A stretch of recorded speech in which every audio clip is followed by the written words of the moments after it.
Hello everyone, another anti-pattern in Angular. We're going to be talking more about forms. So again, we're going to be touching upon difference between smart components and presentational components and how can you actually reuse those two and not to fall into common traps of, business comes in and gives you new requirements and then you should see why is it an anti-pattern. And then this little light bulb should light up every time you have to do too much of the work. So I'm gonna demonstrate it today for you. So let's go ahead and generate the component. So let's call it so if I go and say I would like to generate a lib in NX, and let's say it's gonna be like a form. So let's call it you definitely build some forms, whether it's a template forms or a reactive forms. We're going to be using reactive approach. So let's just call it master form. So you're going to see it in a moment what I mean. So the idea is that, if it's not like a login form or an other like tiny forms, like sign up for the newsletter kind of thing, the forms tend to become really big, So let me show you what I mean. So I would normally put it in the UI here, but it's not that important. So I just want to demonstrate stuff. So when we're here, let's generate a component from Angular schematics. Yeah. And I'm gonna call it master form. All right. So here we go. We have our master form component.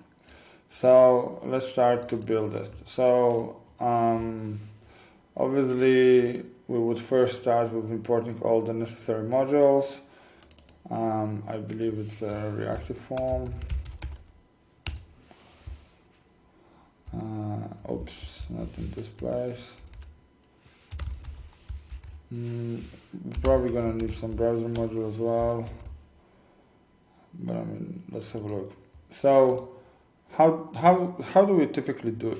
Well, obviously the form is a science in itself, but in general we would probably start with some sort of a form here. You could use the form group, or you could use form array, or you could use a form builder. Let me try with form builder. I actually like that approach. We'll do form builder. Sorry. Yeah. So once we have a form builder, we need to make that form, right? So let's just imagine what we actually need to be building. So business comes in and says, hey, I would like to create a form. Simple one to start with. To be honest, opportunities are endless, but let's just say I would like some sort of settings or stuff like this, right? So they say, yeah, you're definitely going to need the form, and then inside that form you will have an input for let's say address, right? So maybe you want to do the field set and then labels and whatnot, but let's just say you will do a let's say address.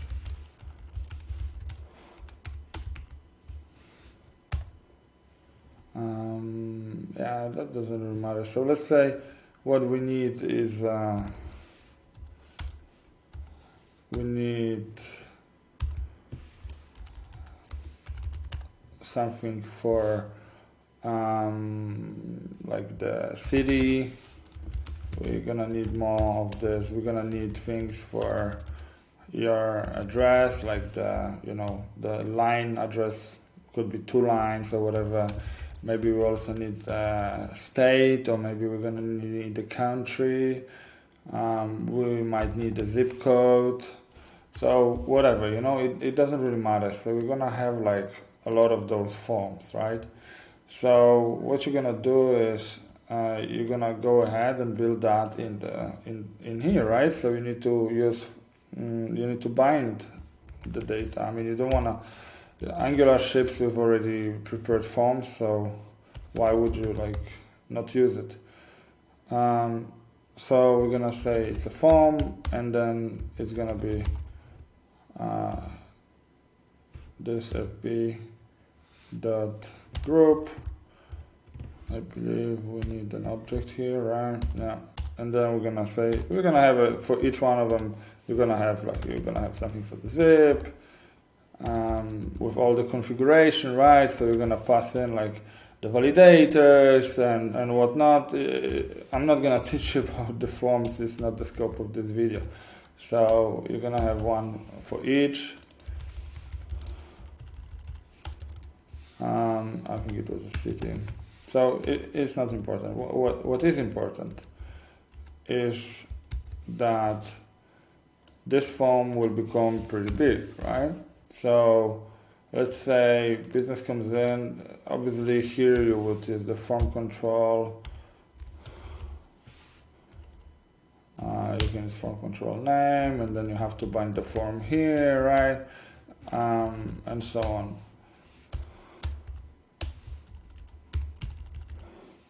And then there is this nice trick where you can, encapsulate it and so on.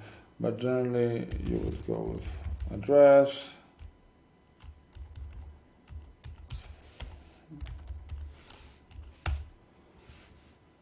And then we're gonna have the city and so on. Cool. So obviously this is not 100% done. I will do it like later. But the point is, you're gonna have a form values, right? And then you're gonna see, okay, maybe here we can go separate ways. So one way is maybe you wanna use this form somewhere else on your page. Maybe maybe you wanna show like complete your profile kind of thing, when you only want to fill up this kind of piece of data, or maybe you want to have it on a pop-up, or maybe a new rules come in, maybe GDPR or whatever, and then maybe maybe you need to change that, and actually in GDPR you would probably show less and not more, but in general things change, right? You can't assume that it's gonna happen, like it's gonna stay the same forever. So your lead can come in and say, hey, you know what, we need to reuse that component. So let me show you what a typical person would do in this situation. So they would create another component. So they would go ahead and create a component, but this time this will be a presentational component. So they're gonna call it like address form. Cool. They would move that logic there.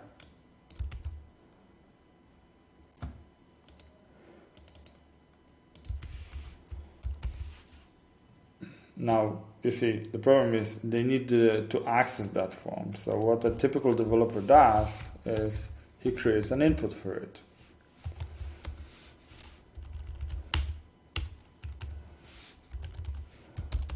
With a form group. Right? So all good, so far so good, super nice, hey, I just templated piece of HTML. That's so cool, because what I can do is I can do I can just reuse it here. Oh, but it doesn't have a form. Well, that's why I have an input. So what I can do is to say form equals form, right? You've seen that, right? But then you can say, hey, but how do you like get the submitted data out of it, right? So nothing easier. You just do let's say submit event or changed or whatever, you can call it whatever you want. This is your emitter, event emitter. So let's say form data or submitted form,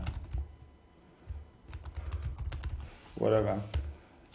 And then here you will have your handler and say on form submit and so on. So now your smart component, because obviously this doesn't look like a smart component, but technically here you would have some sort of a service where you would get the data, whatever it is. For now it's any, because I don't have that service. So that service will probably feed in the initial values. So typically what people do is, let's say this service dot subscribe, and then here we have a form data, and then you would feed that form. You can either already change it here, like change the values of it, or you can just create it from the start, right? So you could pretty much do something like this, and then in here you would pass on the I don't think it's actually, let me just check it real quick.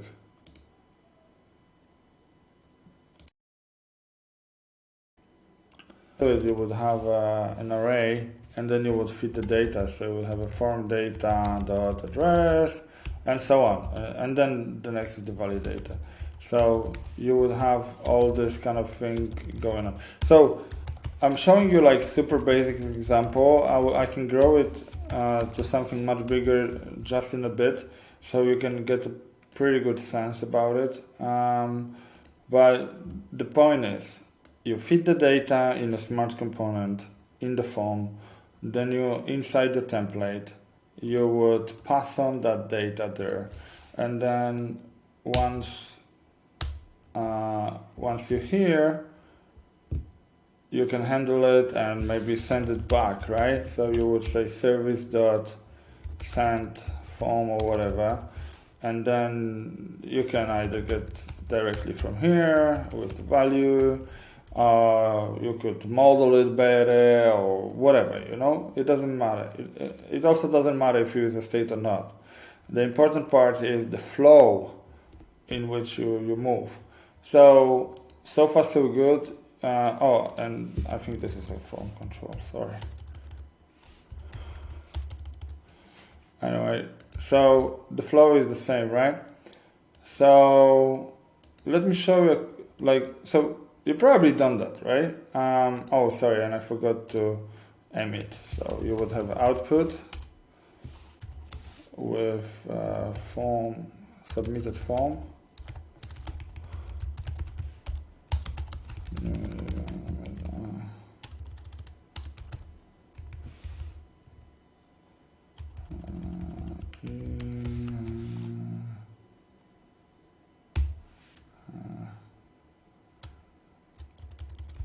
This is funny.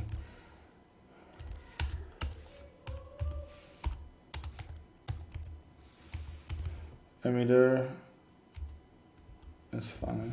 Wait a second. Yeah, it is even the emitter. My idea is pretty funny today.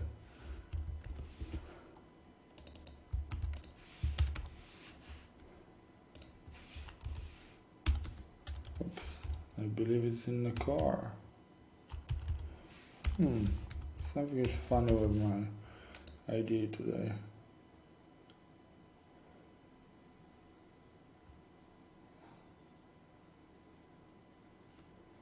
You don't need that constructor.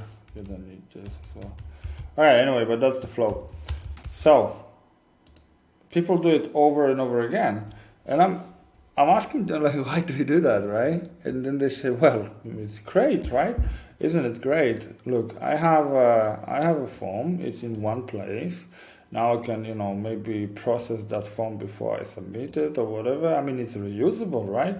I can now take that kind of thing and move it somewhere else to some other smart component. Well, can you? Can you really do it? Okay, then do it for me. You know, create another smart component in which you're gonna have exactly the same form. Okay, you say nothing easier. Let me create a new component.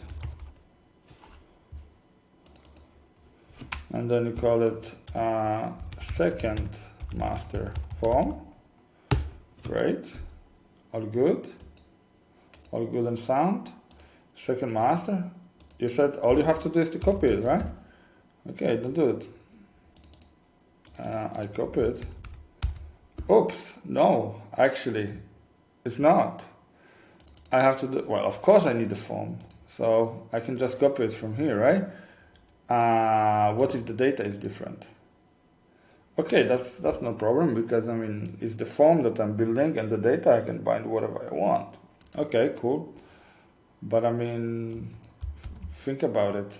Think about how many things you have to do just to do something you thought it's simple, right? I mean, you have to keep that definition. So here the form has to be exactly the same as there.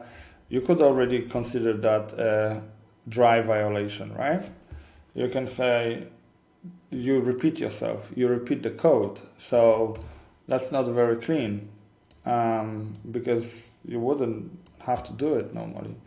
And also the output, yeah, you have to do. So like before you see, let me just see in the second. So these two components, the second master and the actual first, they just look alike. I believe it's this one. Look at this. I mean, it's exactly the same. Sure, I mean, I don't have a service here, but it's pretty much, oh yeah, and I have to have the same dependency too. So it's pretty funny, isn't it? I mean, why do I create that component then if it is the same? Well, you can say, yeah, because you know this has different logic, you know, this is only part of it, and the rest is like totally different, right? And then the same here. I mean, it's because I don't have a template. It might seem like it's the same, but it's not, because here I can have like totally different things, and still I would clutter my smart component with all this logic, right? So I also think this is another anti-pattern, but for another call. So check it out. I think it's not reusable, because you can also, there is also one more pattern. You sort of like it's actually it's a code smell. So it says shotgun surgery. So the idea is that how many files I have to touch in order to change one thing. Let's say I wanna make sure that we ask also now about the country, right? So I just wanna add input. So let me show it to you actually, so we can see what it is. So I just need to have, I need a very clean state of my Angular Git stuff. So I'm gonna just say demo purpose. Okay, I have a clean state, right? This is my clean main branch. All right, let me just add the simple stuff. I want to say input type text, doesn't matter, name doesn't matter, but let's say it's a country, and then I'm gonna have a form control that I need to bind to it. Cool. It's a country. Okay, cool. Obviously I need to change that component. Yeah, that's pretty straightforward. I mean, of course you have to do it. Now, what else do I need to change? Let me close this down. Yeah, and finish that. Okay, well, I need to change this guy. Tell him about the country.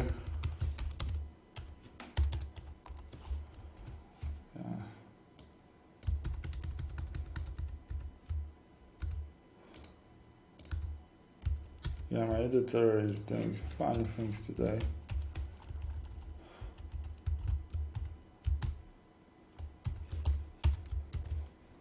Yeah, so I need to add it here. Well, that's not enough. I need to, you see, I'm already lost. I need to add it here and then probably do it from the form data.country. Cool. Then also this service needs to change. And I did one change, right? I did only one change. And I touched 3 files, 4 with the service. Times 2 if I do tests. I do a lot of things, you know. The light bulb should light right now. It should be like big red light for you saying, hey, I might be doing way too much that I need to. Okay, so what we can do? Well, obviously, the easiest thing, one common thing that comes to people's mind is I want to move my form inside that component, inside the address component. So here, maybe I'm not gonna do the form. I can do some sort of a data. Let's just say, I give any for now, but normally I would create an interface. Okay, it doesn't cost me anything. Export interface, and look what I do. Actually, this is exactly the place you should do. Every presentational component should have its own interfaces, like put here in its own module. Obviously, I do it directly in component.ts. You can have another file, but it should stay in that folder. And then form data, and then for data will be zip of string and country. It will also have all the data, address, and I believe there was a city, right? I think it was. Let me double check that. Yeah, okay, these 4 forms. And now I can say, okay, so the form data comes in, and now what you could do is to do the setter with the data, and then I could have a form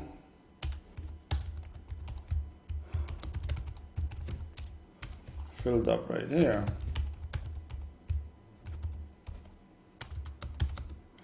And move that logic. Let's say this specific logic. But it also means I need to move, of course, the form builder.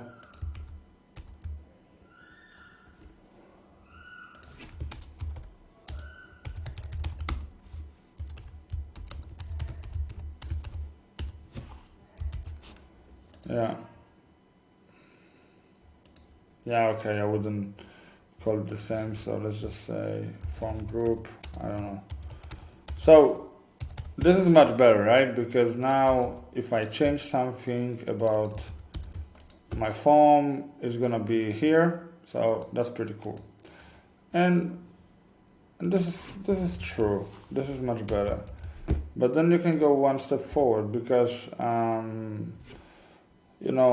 if you really want to be truly reusable, you're still looking at your template, let's say form. So now you could put like form data here, but you might not decide to do it or whatever. You still have to bind it somehow, right? You still need to provide that data, and that's sort of like so you solve part of the problem. You still have that input. But hey, this is presentational component, right? So why not? I mean, why, like, you need to have some sort of inputs. I'm not gonna have a service in there, because then it becomes not presentational. Then I'm gonna ask you one thing. What is the good rule about presentational components? I talked about it in my previous video. Is that you use actually content projection, right? So what is the content projection here? You don't have any. So you could do it. You should do it. You should have some sort of content projection. Otherwise, it's just templating. Okay, but people when people start to think really heavily, and they think like, what is my content projected piece, yeah?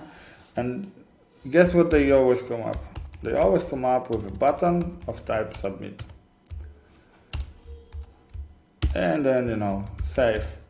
Well, yeah, great. I mean, you just content projected one button, right? I mean, yeah, probably one time you call it save, another you call it call or whatever. But that's how to say it. This is just small piece of it, right? So not very good. So what can you do? Well, my best advice would be don't make it presentational component. Like nothing about this is presentational component. You really need that data to come in. It can come pretty much from the template. You don't have a good idea about content projection. Smart components don't have content projection though. And you really need to couple it all the time with the submit. So why do you make it presentational component? Just remove it, make it smart. Because look at the flow. You have two components. Let me show it to you.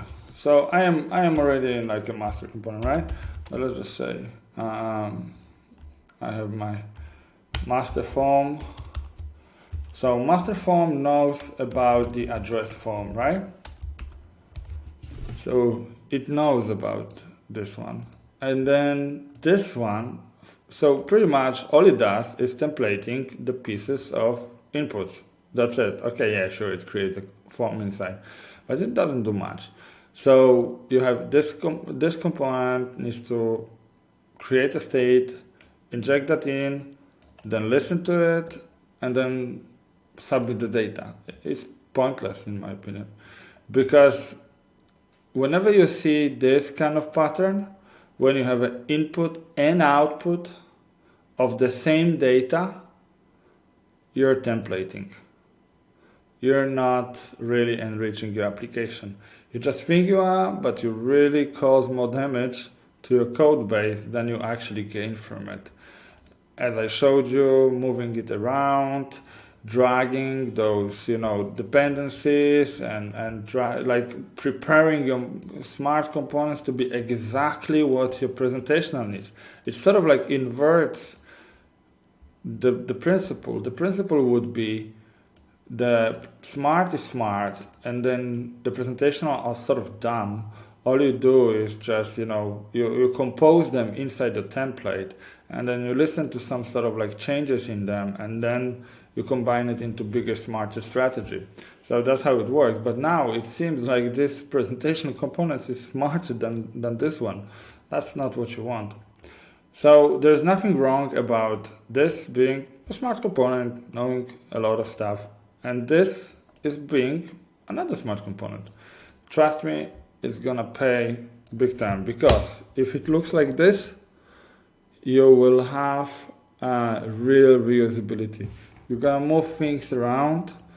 You'll be able to just copy paste it from here there. Ideally, you would make a module out of this one totally, and then move it around. Now, it sounds easy, right? But there are some cases when you might think it's not gonna work. So one of it is, what if I have more than just one component like this? Let's say, what if I have address here, and then here I have payment detail or whatever. Yeah. So now what? I have two smart components, but I want to submit them all at once, right? There is actually a very good pattern about it called Registry. At Kubiro we use form registry for kind of situation like this. So, but it's not the topic of this video. So if you ever had that problem, just leave me a comment and I'll be more than happy to like shed some light on it. But generally, from the nutshell, it looks like this, that those are smarts anyway, right? So what we can do, we can have a service that both of these will inject, which will work as an abstraction layer that combines all those forms in one bigger form. It's not this component that knows about it. It's a service in between these two. is pretty powerful, because now you can define all types of strategies of validation, of submitting that data. You can decide that you can submit them one by one. You can decide you want to submit them all at once to the same endpoint. You're very flexible about it, right? But this is not the scope of this call.